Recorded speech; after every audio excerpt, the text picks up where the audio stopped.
what I'm busy doing right now is my usual routine. I usually start my training at the training center, and then one of the day, especially at the beginning, the second day of the training, after introducing organic agriculture, then I drive down here at the bridge, and this is where I come and show the people the different type of soil, because this is the only place where I can get like a lot of sand. I come from a place where sand is not a problem. We have floods and floods of sand everywhere, but here it's like rocky and flat, and there's not so much sand. There we go. So you can see people are also sand mining here. So just gonna go down there. So in this video I'm just gonna talk about the 4 different type of soil which you get, and how can you identify which one you have. So in gardening you get clay soil, and then you get sandy soil, then you get loam soil, then you get rocky soil. Just like human beings, plants need the following. They need soil to grow in, and the soil should have nutrients. They need sunlight, and they need air, and of course they need water.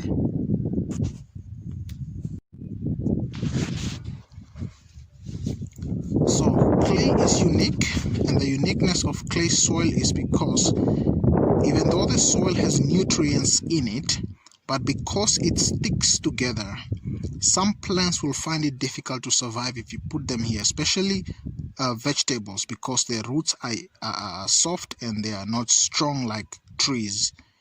And also, clay soil does not take in water quickly. When you pour a lot of water on top of this clay, it runs off very fast, leaving the tree with less water.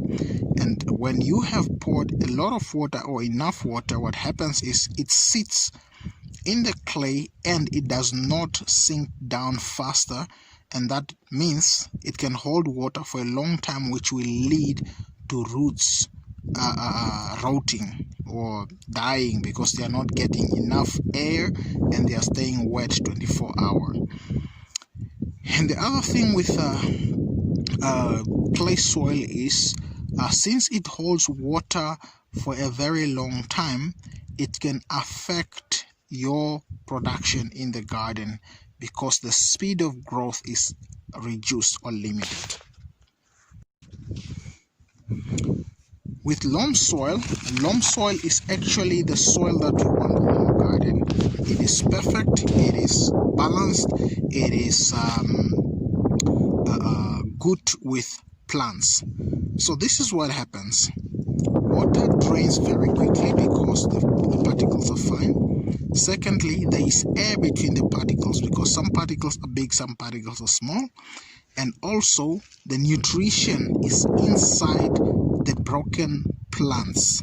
And what happens is the longer your loam soil or your compost actually stays in the soil, the more it breaks down. And when it breaks down, it fertilizes the soil.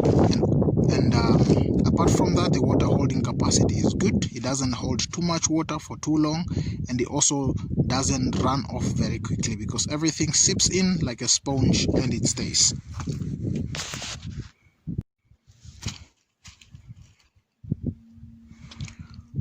Rocky soil has 0 to limited nutrients.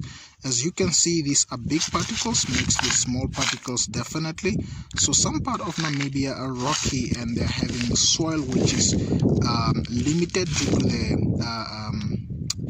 to the presence of rocks, like where I am right now.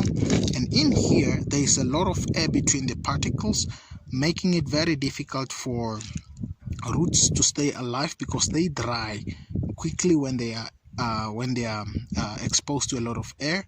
Secondly, when you put water in the rocky sand, the water runs very quickly because the space is very big. And also for that reason, the water holding capacity is very poor. And because of the water capacity being poor, every time you pour water and the water runs down, it means it's also washing the nutrients far down, passing the root level, because roots are having their limits.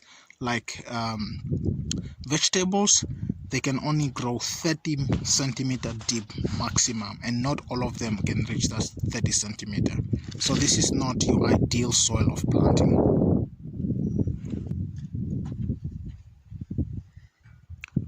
So this is sandy soil. Finer particles are more dominant than bigger particles or solid particles, which makes it favorable for planting as well. But loam soil actually beats them all. So in this soil, the water holding capacity is moderate or favorable, and the aeration or air or amount of air between the particles is also fair, as well as the water runoff is very slow. So it doesn't run off very quickly or very slow, but it is moderate. So this one is really good for planting, except because there is no presence of organic matters like compost or manure. We are more likely to struggle with stunted growth of our plants due to the lack of minerals or lack of nutrients in it. So those are our 4 different types of soil.